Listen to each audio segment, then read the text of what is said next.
Alright peeps, so what I do every day on the island is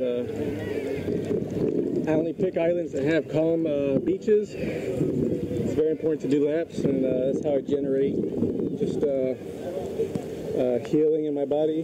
And one of the things I do is I put snorkel fins on my feet and to work my leg muscles, get them back in shape. To work my quads, I put snorkel fins on and then just backstroke.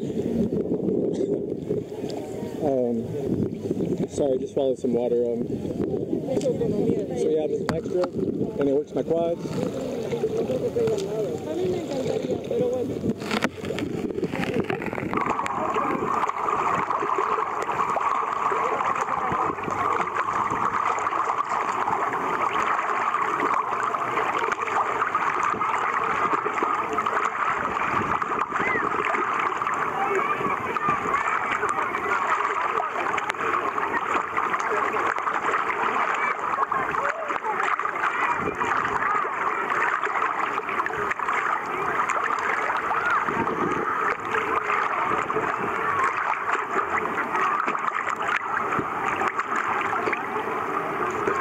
That's pretty much it.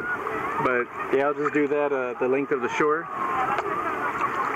So for this beach, I'll start down at the end at Avalon and just swim up and down all the way to this end. I forgot the name of that place. Yeah. So again, this is Playa Norte or North Beach, Isla Mujeres. And that's the hotel.